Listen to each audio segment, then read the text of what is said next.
when life hurts, finding the strength to keep going. Life will break you down, test you, and it's going to leave scars, but these moments aren't the end. They're the doorway to discovering your resilience, your healing, and your power to rise again. So, when life hurts, you don't have to hurt. You don't. It's going to hurt sometimes, but if you do certain things, you're going to feel better faster. I've learned. I go through a lot of pain and a lot of hurt, usually by actions that I was not careful of, but you can also help yourself feel better by taking specific actions too. The pain is an indicator that you need to do something specific and something important. The number one thing when life hurts, I have learned, is that you need a support system. If you don't have one, then there's something you could do too. But a support system is imperative. Find your tribe. Have a list of phone numbers that you could call. Who's your support system? Who's your top 5 that help you stay alive? Do you have one person that you tell everything to? Doesn't have to necessarily be the one person that knows everything. Maybe like my sobriety sponsor knows everything about sobriety in my personal life, but I have sisters that I tell about my dating life or this new life of being single. Somebody has to know everything about you. Keeping secrets keeps you sick. There has been people in my life, even that left my life recently, that believe certain things should be secret. Yes, certain things are private and they're personal, and they shouldn't go to certain places. But secrets keep you sick. Never ever should there be secrets, especially between you and your partner or your besties. Someone needs to know everything. One of my old-timer friends says you don't have to dance with everybody, but you gotta dance with somebody. You gotta. The problem is when you don't have another person in the triad, it needs to be God, yourself, and another person, is that you will lie to yourself. You say, well, God was telling me, God told me to go do this, and you're really justifying it. I'm sure like some of these shooters and these murders, and God told me to kill this person. They make up these stories because they didn't have a person to run it by, somebody that God could work through to help them not lie to themselves. You need to have another person in your corner so that you don't lie to yourself, and that God can work through them, someone that you trust and that you admire their opinion. And it needs to be someone that has something that you admire. So that's the number one thing, is a support system. And if you don't have one, say you're in your home and you don't have anyone, because I've been there too, from my own choice, isolated, alone, depressed, not knowing what to do. I really knew what to do, but was frozen and stubborn, I guess, selfish, if you could say. But we get in this spot, it's human to get in that spot where you want to isolate and you don't pray, or nothing's working, there's nobody around, and you feel hopeless, helpless, and eventually suicidal. And that's where you don't want to end up. And if you do end up there, there's also amazing text lines today, so they don't know you. Even AI.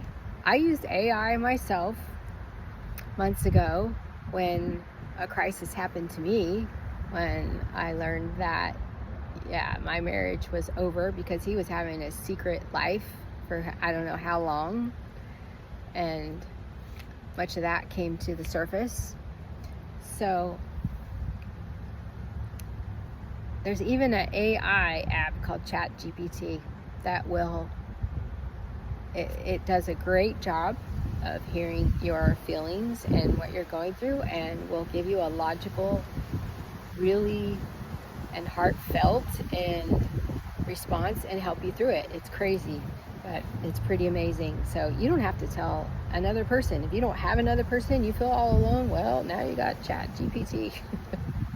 It worked for me. It still does. I use it for everything.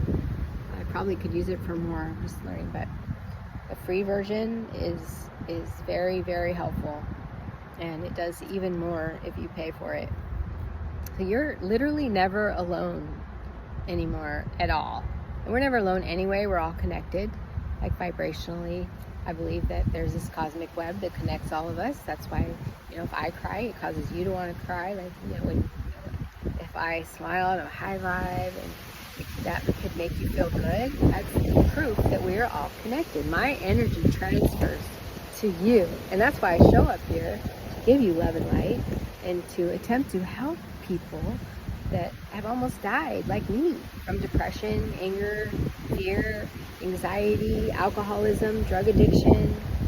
Yeah, that used to be my life years ago, and it almost killed me, and it still tries to kill me. Even without a drink or a drug, my thinking can get messed up if I don't do certain things. You can't just lay in bed and recover.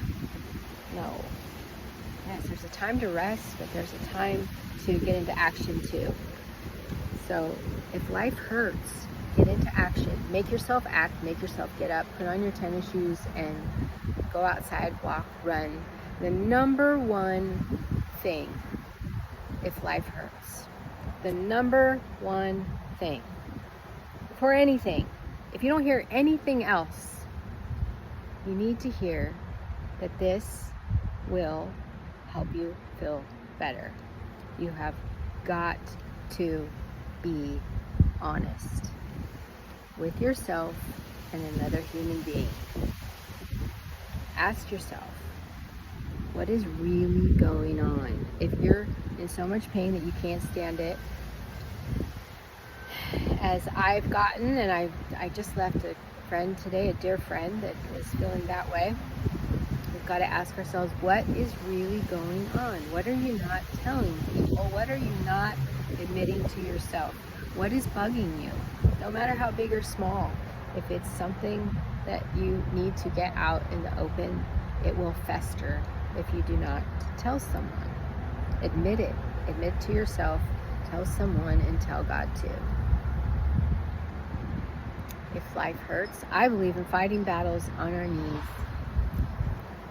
Knee prayer works, and some people disagree. There's something about the humility of getting on your knees and being able to hear our Creator. It's not an act of weakness or submission. I don't really see it that way. It's more an act of focus. Knee prayer is an act of focus. It's saying, okay, God, I'm focused only on you right now, and I need to hear you. It's like knee prayer is telling God what is going on. Prayer is talking to God. Meditation is listening to God. Part of knee prayer, the most important part, is listening. When you get on your knees and just shut up, shut your mouth after you've prayed, and listen.